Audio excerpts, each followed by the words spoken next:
bigat. Ayun. Parating ko lang. Actually, hindi sana ako gagawa ng content ngayon. Kaso, kanina nagkita kami ni Nathan dun sa isang mall dito sa Manila. Tapos meron siyang binigay. Buksan natin. Ayan. Kaya to. Ay, wait lang. Diba, hindi sana ako gagawa ng content kasi merong nakaschedule na upload. Pero kasi meron tayong unexpected na gift from Nathan. Ayan. Uy, dalawa. Wait. Dalawa pa? Ay, tama. Dalawa. Medyo malaki to. Sige. Unahin natin to. Ano daw to eh? Wool or bunting? Hindi ko sure. Wow. Ayun o. Yung grommet niya o. Panalo. Ba't yung mga hindi accredited? Ganda ng grommet at saka ang tibay ng header dito. Ayan. Mas matibay siya. Hindi siya canvas. Pero matibay siya. Makapal. Ayan. Meron din siya. Dito sa part kasi na to, meron parang dinoble yung dito. Ayan. Para kumapal siya. Yung zigzag niya, medyo malaki yung agwat. Yung tahi. Itong size to. 2x4. Parang 2x4. Ayan. Okay. Hindi siya umabot ng 2 feet. Tapos 1, 2, 3. Okay. Oh, wait. Wait lang. Napansin ko. So, eto. Ayan. Feeling ko naka-design to for ano. For vertical. Kasi yung tahi niya, oh. Eto. Ayan. Supposed to be pag ganito, dapat yung tahi niya pag ganito. Sa likod siya. Eh, eto. Dito siya.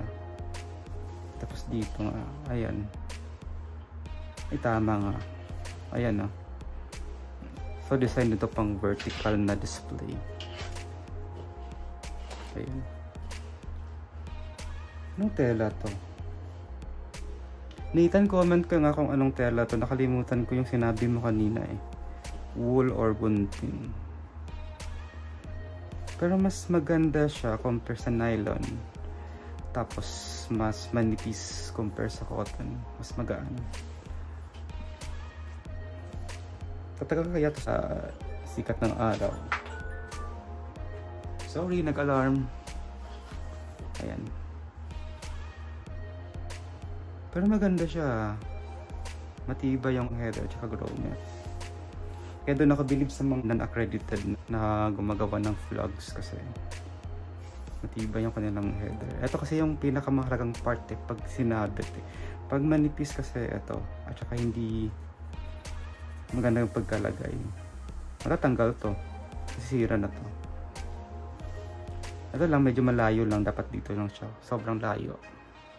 Ang distance. But overall, maganda siya. Ayan. Okay na tayo dito. Parang ito 3x6. Oo nga, no? Tapos ano siya? Cotton. Uy. Talaga ba? Cotton nga. Cotton. Ayan o. Cotton siya. Tapos yung kanyang header, canvas yung tela. Tapos, ayun din. Makapal yung grommet. So, matibay siya. Oh, wait. Anong size to? Ala, cotton. Oh, cotton. Cotton siya na manipis. Hindi kagaya sa tatlong accredited na store na medyo makapal. Pero, wala, ganda. Eto. Ayan. So, natin sa likod. Okay. Ayun. Anong size na to? Measure natin. Hello. 1, 2, 3. Ala, 4. Ala, 4x8 pa to. 1, 2, 3, 4, 5, 6, 7 point something. Pero ano siya, pasok siya sa 4x8.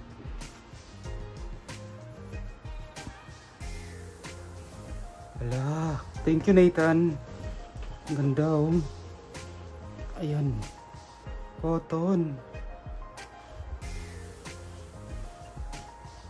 Tapos eto. Parang ano siya, yung tela ng sun at saka star niya. Parang hindi siya nylon eh. Alam mo yung isang klase, tafeta. Kano kaya to? Libre lang kasi to, bigyan ni Nathan. Alam mo, ito yung tela na to. Ito yung kagandahan na to. Kasi nga, napaka-vibrant ng color. Tapos, lightweight siya. Hindi siya mabigat. Tapos, yun, malaki yung width ng header. So, proportion lang siya. Ayan. Hindi ko siya maibuklat ng maayos kasi maliit lang yung space. Pero eto. Wait lang. Ayusin ko. Ayun. Tingnan niyo mo naman, oh, yung kulay. Diba? Ganda, no? So, ayun lang. So, thank you kay Nathan. Kasi binigay niya sa akin to.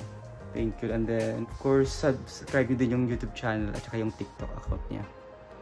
Ayan. Lagay ko sa description yung kanyang YouTube at saka yung TikTok account ni Nathan. Yun lang. Thank you. Bye. Have a nice day. God bless everyone.